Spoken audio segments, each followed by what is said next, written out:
안녕하세요. 사연을 시작하기에 앞서 구독과 좋아요 부탁드려요. 감사합니다. 사연 시작해 볼게요. 저는 남들이 부러워할 만한 가정 환경에서 자랐어요. 부모님은 유명한 의료기기 회사를 운영하셨고, 저는 어릴 때부터 부족함 없이 자랐죠.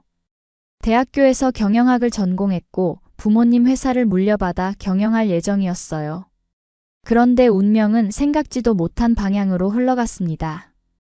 대학교 시절 카페에서 만난 민철 씨는 제가 그때까지 만났던 남자들과는 달랐어요. 그는 대학을 다니지 않았고 가정 형편도 넉넉하지 않았지만 성실하고 꿈이 있는 사람이었죠. 제가 자주 가던 카페에서 바리스타로 일하고 있었는데 항상 밝은 미소로 손님들을 맞이하던 모습이 인상적이었어요. 처음엔 가볍게 인사를 나누는 사이였지만 점점 대화가 늘어났어요. 그는 자신의 카페를 열고 싶어 했고 그 꿈을 위해 열심히 일하고 있었죠. 저는 그의 성실함과 목표를 향해 나아가는 모습에 매력을 느꼈어요. 대학을 졸업한 후에도 종종 그 카페를 찾았고 우리는 자연스럽게 연인 관계로 발전했습니다. 서연 씨, 나랑 결혼해 줄래요? 그의 프로포즈를 받았을 때 너무 행복했어요. 하지만 부모님의 반응은 냉담했죠. 서연아, 너 미쳤니? 카페 알바생이랑 결혼한다고? 그 사람 대학도 안 나왔다며? 부모님께서는 제가 집안의 유일한 자녀였기 때문에 회사를 물려받기를 원하셨어요. 또한 비슷한 배경의 사람과 결혼하길 바라셨죠. 하지만 저는 민철 씨를 진심으로 사랑했고 그와의 삶을 선택했어요. 엄마, 아빠, 정말 죄송해요. 하지만 저는 민철 씨와 함께하고 싶어요. 그 사람은 비록 대학은 못 나왔지만 성실하고 꿈이 있는 사람이에요. 결국 부모님과 크게 다투었고 그 사람을 선택한다면 우리 집안과는 연을 끊는 거다라는 아버지의 마지막 말씀을 듣고 집을 나왔어요. 그때는 몰랐어요. 그 선택이 제 인생을 어떻게 바꿔놓을지. 우리는 작은 결혼식을 올렸어요. 부모님은 오시지 않았죠. 민철 씨의 가족들이 따뜻하게 저를 맞아주셨지만 마음 한구석은 텅 빈 것 같았어요. 그래도 새로운 시작에 대한 희망과 설렘으로 가득 찼었죠. 결혼 첫 해는 정말 행복했어요.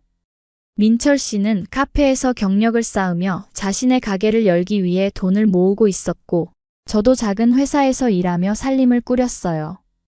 그리고 결혼 1년 만에 아들 유준이가 태어났어요. 아이를 안았을 때 느낀 그 행복감은 이루 말할 수 없었어요.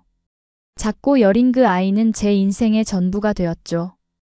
우리 유준이, 엄마가 세상에서 제일 행복하게 해줄게. 그 약속을 지키기 위해 저는 직장을 그만두고 전업주부가 되었어요. 아들을 키우며 행복한 가정을 꾸리는 것이 제 꿈이었으니까요. 하지만 유준이가 돌이 지나갈 무렵 민철 씨가 조금씩 변하기 시작했어요. 처음에는 단순히 일이 바빠서 늦게 들어온다고 생각했어요. 하지만 점점 늦은 귀가는 더 심해졌고 어느 날 술에 취해 들어온 그에게서 향수 냄새가 났어요. 그때 직감적으로 알았죠. 무언가 잘못되고 있다는 것을. 민철 씨, 우리 좀 이야기해요. 대화를 시도했지만 그는 점점 저를 피했어요. 그러던 어느 날 그가 집에 들어오지 않았어요. 하루가 지나고 이틀이 지나도 연락이 없었죠. 걱정과 불안 속에서 경찰에 신고할까 고민하던 차에 그에게서 문자가 왔어요. 미안해. 나 지금 좀 곤란한 상황이야. 빚이 좀 있어. 충격이었어요. 며칠 후 그가 집에 돌아왔을 때 모든 사실을 털어놓더군요. 도박에 빠져 빚을 진 것이었어요. 그의 얼굴은 헬쑥하고 지쳐 있었죠. 얼마나 되는데요? 2천만 원 정도. 숨이 막혔어요. 그 돈이면 우리 집 보증금의 절반이 넘는 금액이었으니까요. 그날 밤 많은 이야기를 나눴고 그는 다시는 도박을 하지 않겠다고 약속했어요. 저는 믿고 싶었어요. 우리 가정을 지키고 싶었으니까요. 하지만 그 약속은 오래가지 않았어요. 몇 개월 후 더 큰 빚이 생겼고 결국 우리는 보증금을 빼서 빚을 갚아야 했어요. 더 좁은 집으로 이사를 가게 되었죠. 그래도 저는 포기하지 않았어요. 민철 씨가 도박 중독 치료를 받도록 도왔고 가정을 지키기 위해 최선을 다했어요. 하지만 치료는 성공적이지 않았어요. 민철 씨는 점점 더 깊이 도박에 빠져들었고 집에도 잘 들어오지 않았어요. 그리고 어느 날 저는 그가 다른 여자와 함께 있는 모습을 우연히 보게 되었죠. 남편의 외도를 확인한 순간 무너져 내리는 것 같았어요. 우리 이제 헤어져요. 긴 대화 끝에 우리는 이혼을 결정했어요. 3살이 된 유준이는 제가 키우기로 했죠. 민철 씨는 양육비도 제대로 주지 않았고 점점 연락도 끊겼어요. 결국 저는 혼자서 아이를 키우는 싱글맘이 되었습니다. 부모님께 도움을 청할까 생각도 했어요. 하지만 자존심이 허락하지 않았어요. 그리고 무엇보다 저를 받아줄지도 확신할 수 없었죠. 결혼할 때 다시는 우리 집에 오지 마라고 하셨던 아버지의 말씀이 귓가에 맴돌았으니까요. 그래서 저는 혼자서 모든 것을 해결하기로 했어요. 처음에는 아르바이트부터 시작했어요. 유준이가 어린이집에 가 있는 시간에 마트 캐셔로 일했고 저녁에는 식당에서 서빙을 했죠. 밤에는 재택으로 할 수 있는 자료 입력 일도 했어요. 잠을 줄여가며 일했지만 그래도 항상 돈이 부족했어요. 엄마, 나 저거 갖고 싶어. 장난감 가게 앞에서 유준이가 말할 때마다 가슴이 아팠어요. 다른 아이들은 쉽게 살 수 있는 것들을 우리 아이에게는 사줄 수 없다는 것이 얼마나 미안했는지 몰라요. 하지만 월세와 공과금, 보험료, 유준이 어린이집 비용 등을 감당하기에도 버거웠으니까요. 유준아, 조금만 참자. 나중에 엄마가 꼭 사줄게. 그렇게 말하면서도 언제 그 나중이 올까 하는 생각에 눈물이 났어요. 하지만 유준이를 위해 저는 강해질 수밖에 없었어요. 아이에게 최선의 환경을 제공하고 싶었거든요. 그러던 어느 날 지인의 소개로 가사도우미 일자리를 알게 되었어요. 큰 정원이 있는 단독주택이었는데 월급이 꽤 높았어요. 주 5일 근무에 식사도 제공해준다고 했죠. 망설임 없이 지원했고 감사하게도 채용되었어요. 첫날부터 일이 많았어요. 집이 너무 커서 청소하는 것만 해도 하루가 다 갔죠. 게다가 요리까지 해야 했어요. 하지만 그동안 해왔던 일들에 비하면 훨씬 나았어요. 무엇보다 월급이 높아서 처음으로 경제적인 여유를 느낄 수 있었어요. 그 집 사모님은 제가 생각했던 것과 달리 정말 따뜻한 분이셨어요. 사모님은 아버지가 유명 로펌을 운영하신다고 했어요. 그래도 전혀 거만하지 않으셨죠. 오히려 저를 존중해 주시고 제 상황을 이해해 주셨어요. 서연 씨, 음식 솜씨가 정말 좋으시네요. 특히 이 김치는 정말 맛있어요. 사모님이 제 요리를 칭찬해 주실 때마다 기분이 좋았어요. 특히 제 김치를 좋아하셔서 자주 담가달라고 하셨죠. 처음에는 고용주와 직원 관계였지만 점차 서로에 대한 신뢰가 쌓이면서 친밀해졌어요. 서연 씨, 우리 편하게 지내요. 가끔 혼자 있는 시간이 많아서 대화할 사람이 필요할 때가 있거든요. 어느 날 사모님이 그렇게 말씀하셨어요. 처음에는 직원과 고용주라는 경계를 유지하려 했지만 시간이 지나면서 자연스럽게 가까워졌어요. 가끔 사모님은 저녁 식사 후 차를 마시며 자신의 이야기를 들려주셨어요. 바쁜 변호사로 살아가면서 겪는 어려움, 일과 가정 사이에서의 고민 같은 것들이었죠. 저도 점차 마음을 열고 유준이에 대한 이야기, 그리고 제가 겪었던 시간들에 대해 조금씩 나누기 시작했어요.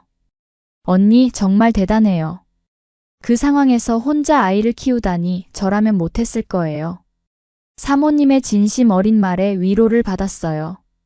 그 집에서 일하면서 저는 단순히 가사도우미가 아니라 가족의 일원처럼 느껴졌어요. 명절이나 특별한 날에는 선물도 받곤 했어요. 그렇게 시간은 흘러 유준이는 어느덧 고등학생이 되었어요. 성적도 우수했고 장래희망도 확고했죠. 엄마, 나 변호사가 될 거야.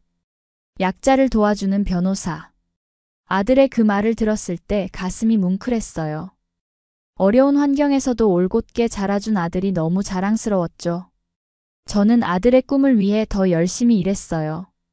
야간 자율학습비, 학원비, 참고서비 등이 만만치 않았지만 아들의 꿈을 위해서라면 무엇이든 할 수 있었으니까요.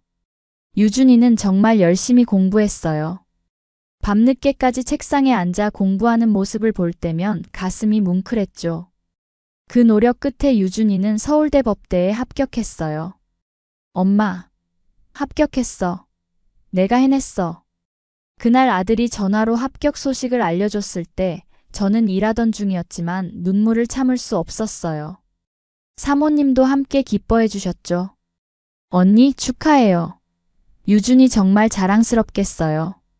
오늘은 일찍 들어가서 아들이랑 축하 파티 하세요. 그날 저녁 유준이와 함께 소박하게 축하 파티를 했어요. 그동안의 고생이 모두 보상받는 기분이었죠. 대학 생활은 녹록지 않았어요. 등록금도 비쌌고 서울 생활비도 만만치 않았죠. 하지만 유준이는 장학금을 받으며 공부했고 저는 계속해서 일했어요. 사모님의 배려로 가끔 일찍 퇴근해 아들을 만날 수 있었고 특별 보너스도 받아 아들 뒷바라지를 할 수 있었어요. 그렇게 4년이 지나고 유준이는 법학전문대학원에 진학했어요. 그리고 또 3년 후 마침내 변호사 시험에 합격했죠. 제 아들이 변호사가 된 거예요. 그동안의 고생이 모두 헛되지 않았다는 생각에 가슴이 벅찼어요. 엄마, 이제 내가 돈 벌 테니까 그만 일해도 돼. 변호사가 된 후 유준이는 서울의 법무법인에 취직했어요. 처음으로 제게 그런 말을 했을 때 정말 감동이었어요. 하지만 저는 거절했죠. 아니야, 유준아. 엄마는 일하는 게 좋아. 게다가 사모님도 이제 가족 같은 존재야. 너는 내 앞길을 잘 개척해 나가. 유준이는 서울에서 원룸을 구해 독립했어요. 처음에는 자주 연락했고 가끔 제가 반찬을 싸서 가기도 했죠. 하지만 점차 연락이 뜸해지기 시작했어요. 바쁘다는 핑계로 제 전화를 받지 않을 때가 많아졌고 만남도 미루기 일쑤였죠. 처음에는 일이 바쁜 거겠지라고 생각했어요. 하지만 점점 더 심해지는 아들의 냉담함에 뭔가 잘못되고 있다는 느낌이 들었어요. 그래서 어느 주말 미리 연락하지 않고 아들의 집을 찾아갔어요. 하지만 문을 두드려도 아무도 나오지 않았죠. 돌아오는 길이 무척 서글펐어요. 그날 이후로 더 자주 연락하려고 했지만 유준이는 점점 더 저를 피했어요. 그리고 어느 날 드디어 유준이가 전화를 받았어요. 하지만 그 통화는 제 가슴에 큰 상처를 남겼죠. 엄마, 사실 내가 지금 결혼을 준비 중이야. 뭐? 결혼? 누구랑? 왜 이제야 말하는 거야? 그게 상대방 부모님이 까다로우셔서. 엄마가 가사도우미라는 걸 알면 좋을 게 없잖아. 순간 머리를 망치로 맞은 것 같았어요. 제 아들이, 제가 그토록 사랑하고 키워온 아들이 저를 부끄러워한다니. 그러니까 엄마, 당분간 연락하지 말아줘. 내가 나중에 상황 정리되면 연락할게.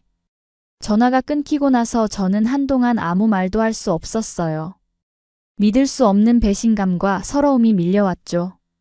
그동안 제가 그 아이를 어떻게 키웠는데? 변호사 되겠다고 해서 그 뒷바라지 하려고 얼마나 열심히 일했는데?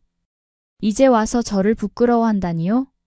그날 이후 저는 아들에게 더 이상 연락하지 않았어요. 아무리 그래도 제 자식인데 마음이 걱정되어 몇 달 후 아들의 집을 다시 찾아갔죠. 하지만 경비 아저씨의 말은 더 큰 충격을 주었어요. 아, 그 집요? 한 달 전에 이사 갔어요. 어디로 갔는지는 모르죠. 그리고 전화를 했는데 아들의 말은 정말 충격적이었어요. 쪽팔리니까 연락하지 말라고요. 그 순간 느꼈던 배신감과 서운함, 가슴의 아픔은 말로 표현할 수 없었어요. 내가 그렇게 사랑했던 아들이, 내 전부였던 아들이 나를 완전히 버렸다는 생각에 무너져 내렸죠. 하지만 저는 다시 일어났어요. 제 인생은 아직 끝나지 않았으니까요. 여전히 사모님 댁에서 일하며 하루하루를 살아갔어요. 사모님은 제 상황을 알고 더 많은 배려를 해주셨죠. 언니 힘들면 언제든 이야기해요. 내가 도울 수 있는 건 다 도와줄게요. 그렇게 시간은 흘러갔어요. 아들이 나중에라도 돌아올지 모른다는 생각에 저는 여전히 열심히 일하고 돈을 모았어요. 언젠가는 아들에게 도움이 될 수 있을 거라 믿었으니까요. 사모님과의 관계는 더 깊어졌어요. 사모님은 어느덧 아버지가 은퇴하시고 로펌을 물려받아 운영하고 있었어요. 그리고 이제는 단순히 고용주와 직원이 아닌 자매처럼 지냈죠. 사모님은 제 김치와 요리를 정말 좋아하셨고 언니 없는 집은 상상도 할 수 없어요 라고 말씀하시곤 했어요. 그러던 어느 날 사모님 댁장을 보러 나간 길이었어요. 집 앞에 차 한 대가 세워지더니 누군가 내렸어요. 그리고 그 사람은 제 아들이었어요. 유준아. 놀라서 저도 모르게 소리쳤어요. 유준이도 저를 보고 놀란 표정이었죠. 엄마, 여기서 뭐해? 엄마가 여기서 일한 지 벌써 10년이 넘었어. 그동안 어떻게 지낸 거야? 어디서 지낸 거야? 엄마가 얼마나 걱정했는지 알아? 유준이의 표정이 굳어졌어요.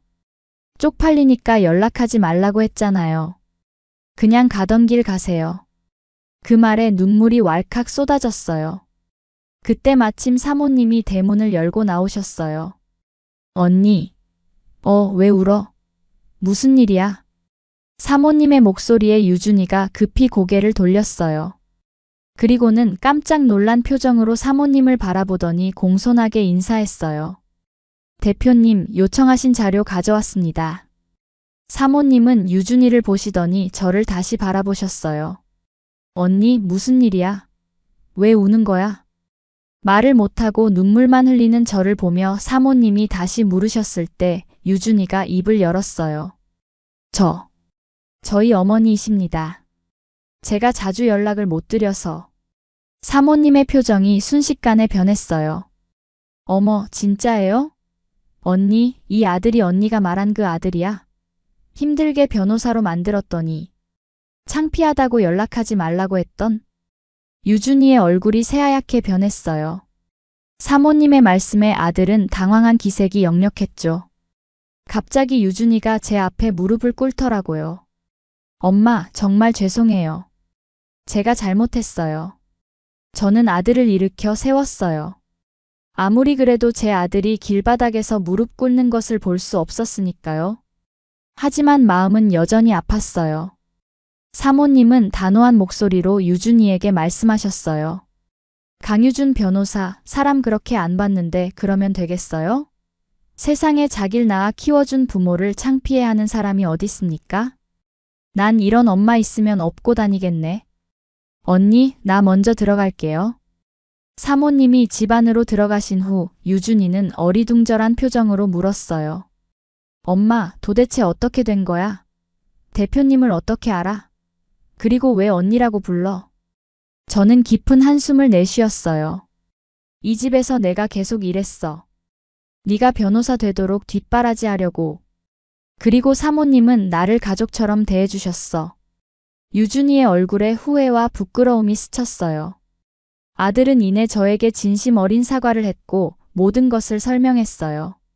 그동안 출세하려고 애쓰면서 자신의 배경을 숨기려 했던 것, 그러다 결국 자신을 키워준 저까지 부정하게 된 것.